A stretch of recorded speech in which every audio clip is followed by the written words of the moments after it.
Сәлем. Тақырыпшадан да көргендеріңіздей мәңгі деген сөз тырнақшаның ішінде қолданылған, яғни тура мағынада қолданылмаған. Мәңгі еш нәрсе жоқ екен, мен де өте жақсы білем, сондықтан саусақтарыңызды ауыртпай, қиналдыртпай, пікірге артық пікір жазбай қойсаңыздар дұрыс болады. Мәңгілікті барлығы жақсы көреді және адамдар өледі. Адамдардың өліміне әртүрлі себептер болады. Мысалы, авиакатастрофадан немесе табиғи апаттардан, кәріліктен немесе жай ғана аурудан қаза табуы мүмкін. Осы себептер адамдарға өлім сыйлайды. Және бұлардың барлығы жай ғана техникалық ақаулар. Яғни техникалық ақаулар адамдарды өлімге алып келеді. Мысалға алатын болсақ, жүрекке қан жетпей қалуы, жүрекке оттегі жетпей қалуы, микробтар қаптап кетуі немесе жай ғана вирустың жұқтыртып алуы. Бұлардың барлығы техникалық ақаулар және техникалық ақаулар есебінен адамдар өлім құшады.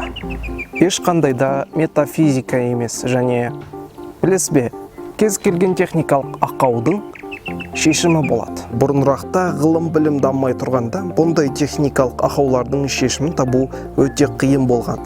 Сол себепті де орта ғасырлардағы оба, алапес, туберкулез сияқты аурулар миллиондаған, тіпті жүздеген миллион адамның өмірін жалмады. Ал қазір дамыған технология бұндай нәрселермен күресе алады. Әртүрлі лабораторияларда қатерлі ісікті емдей алатын химиотерапия мен нанороботтар түрі ойластырылып жатыр. Егер жүрек соғысы жиіліп кетсе, кардиосимулятор арқылы қайта қалыпқа келтіруге болады. Болмаса, қазір жүректің өзін ауыстыруға болады басқа адамдардыкімен. Көрдіңіз бе, қазір біз бұлардың бәріне техникалық ақау ретінде қарауға үйрендік, өлім әкелуші ретінде емес.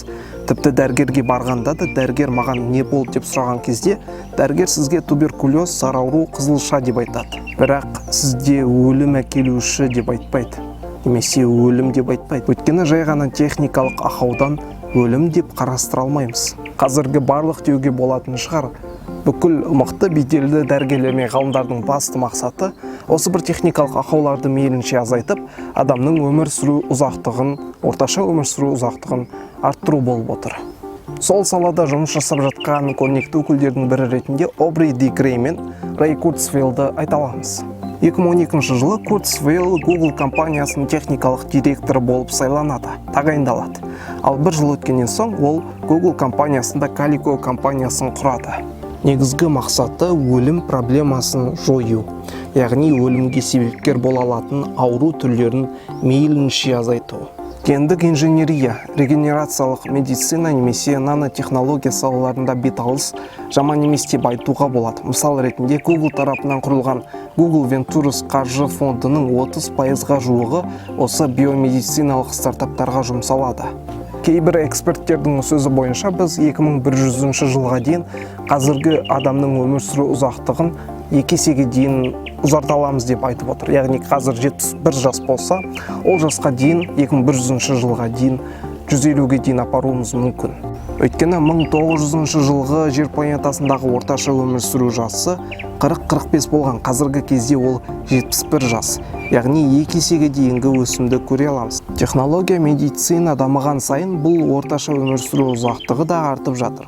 Мысалы, ежелгі Рим империясындағы орташа өмір сүру ұзақтығы небәрі 20-25 жыл болған, яғни өлім көп болған. Ал Курцвейл мен Ди Грей оптимистік ойда.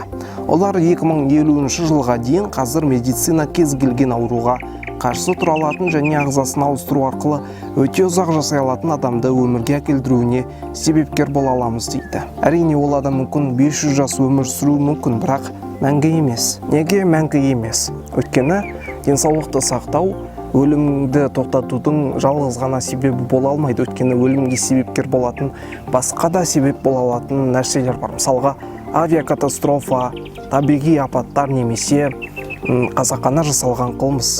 Бірақ егер дәл осы Курцвейлдің айтқандары орындалатын болса, бұл адамзат тарихындағы адамзаттың жеткізген өте үлкен жетістіктерінің бірі болып саналуы мүмкін. Ендігі қалай ойлайсыз? Осы ғалымдар не үшін өте оптимистік ойда, яғни 2100 жылға дейін осы орташа өмір сүру ұзақтығын 2 есеге көтере аламыз деп айтады. Өйткені біздің қазіргі медицина әлі өзінің қаншалықты мықты, қаншалықты нәрсені бағындыра алатынын көрсетпеді. Медицина бүкіл ауруларды жеңіп жатыр. Егер тіпті қатерлі ісік пен диабет жер бетінен жойылып кеткеннің өзінде адамдар 90-100 жас жасауы мүмкін, бірақ 500 емес. Ал 500-ге дейін шығуға медицина үшін қарттықты жеңуі керек, немесе тежеуі керек. Ал кәрілікті тежей аламыз ба? Кәрілік деген не? Біздің денемізде биологиялық уақыт бар. Сол уақыт бойынша өмір сүреміз. Басқаша айтқанда, біз өлуге программаланғанбыз. Әйтеуір бір өлеміз. Біздің дене триллиондаған жасушалардан тұрады және олар бөліну арқылы ескілерін жаңартады. Олар бөлінгенде ДНК да бөлінеді. Ал ДНК-лар кішкентай хромосома деген бөліктерден тұрады. Адамдарда 23 жұпты хромосома бар. Проблема мынада: ДНК-дағы маңызды деген ақпараттарды сақтау, қорғау үшін әр хромосома шетінде теломерлер болады. Бірақ біздің жасуша бөлінген сайын бұл теломерлер қысқара береді. Қысқарып келіп, теломерлер жоқ болады және жасуша бөліне алмай қалады. Ал ескі жасушамен мәңгі өмір сүре алмаймыз. Егер теломерлердің осы қысқаруын тежей алсақ, қарттықты да тежей аламыз деген сөз. Және бағана айтқан жаңағы Calico компаниясы дәл осы салада жұмыс жасап жатыр.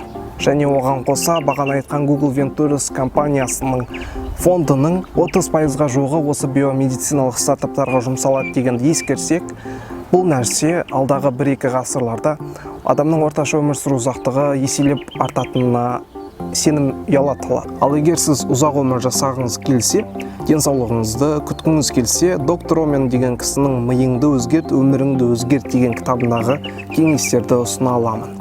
Егер дұрыс тамақтансаңыз, диета ұстасаңыз, теңіз өнімдерін көбірек тұтынсаңыз және әр күн әйтеуір бір нәрсені үйренсеңіз, яғни мидың жұмысын сақтау үшін және күн сайын спортпен айналыссаңыз, өмір жасыңызды ұзарта аласыз. Ал біздің видеомыз соңына жетті және ұнаса лайк, ұнамаса дизлайк. Арнада бірінші болсаңыз тіркеліп кетуді ұмытпаңыз және келесі видеоларда жүздескенше.